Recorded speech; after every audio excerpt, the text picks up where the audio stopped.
Mwagize neza gukurikira Alphonse Sport TV, ndabashimira cyane. Ni channel y'imikino, nkwibutsa gukanda subscribe ndetse n'akamenyetso ka bell kugira ngo inkuru zacu zijye zikugeraho umunota ku munota. So dutangire muri Sekafa Kagame Cup. Ikipe ya Rayon Sport yaje gutsinda Al Hilal igitego kimwe ku busa. KFZ yatsinzwe na Tusker.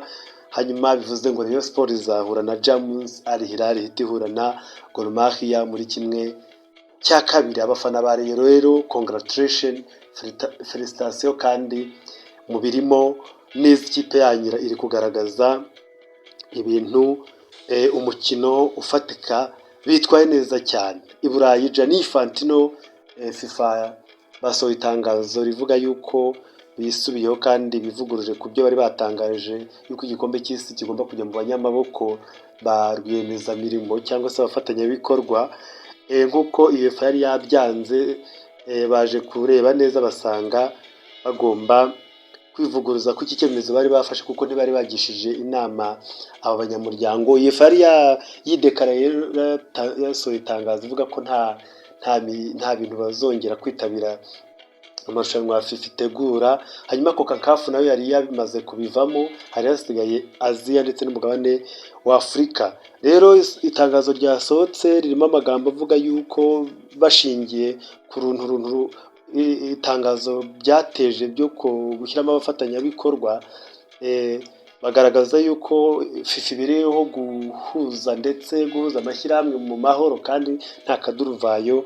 Aha rero bikaba ndetse byaranagabanyije amanota ku myitwarire ya Gianni Infantino. FIFA ikaba yifuza ko uriya perezida wa PSG ari we bagatanze nk'umukandida, akajya guhatana n'uyu mugabo ushyigikiwe n'abanyamerika. So rero byarangiye cya cyemezo cyo kuzana abafatanyabikorwa mu gikombe cy'isi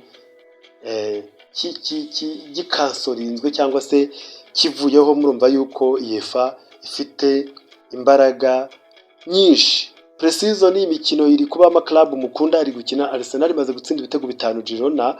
Havertz yatsinze, Zoris yatsinze, Doman na Gabriel Jesus bose batsinze. Manchester United imaze gutsinda Atletico Madrid ibitego 2-1. Mbeumo byose niwe wabitsinze. Chelsea yaje gutsindwa na Tottenham Hotspur ibitego 2-1. Nyamara Spurs yabonye umutuku ku munota wa 49 birangira Chelsea yishyuye, ariko still ikarita yahawe Kevin Danson niwe wayihawe. Hanyuma birangira Tonali yatsinze, Richarlison aza gutsinda ku minota 90.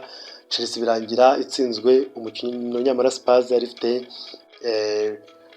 ikarita itukura. Manchester City yaje kunganya na Inter de Milan. Hanyuma Real Madrid yaje kunganya ibitego 2-2 ndetse inganya na Fiorentina. Transfer ya Domande yanze kujyana na Leipzig muri Autriche muri pre-season bifatwa nko kwivumbura cyangwa se byateje akavuyo. Reka tutegereze turebe uko bizagenda. Uyu mukino rwose ya Domande nawe ibye bikomeje kuzamo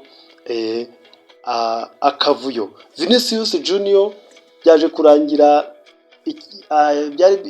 byari byagaragaye ko yaje kuganira n'ikipe ya Arsenal ku giti cye personal time, ndetse Arsenal ikaba yaraganirije Rock Nation aribo ba agent ba Vinicius.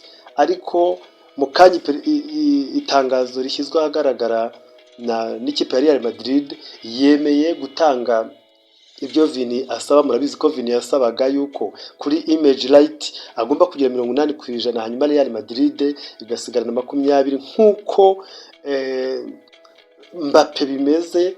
We nawe akifuzwa guhabwa nk'ibyo Mbappe ahabwa. Ikindi kandi murabizi ko Mbappe we ahabwa 80% ya image right, hanyuma ikipe Real igasigarana 20%. Vini nawe rero yashakaga yuko biba nk'uko Mbappe bahembwa nk'amafaranga ya Mbappe. None byarangiye basohoye itangazo bavuga yuko batagomba kurekura umukino, ndetse Jose Mourinho yahaye message Arsenal yabwiye ati mucire birarura umukinnyi wanjye ndacyamukeneye. Man United irashaka gutanga Zirkize hanyuma ikaba yabona uwitwa Conceição ukinira ikipe ya Inter. Reka tuze kureba amaherezo y'izi transfer nibiba bivugwa hirya no hino, niyo mpamvu dutegereza tukareba amakuru ku makuru igihe deal zirangirira. Mwakoze gukurikira Alphonse Sport TV.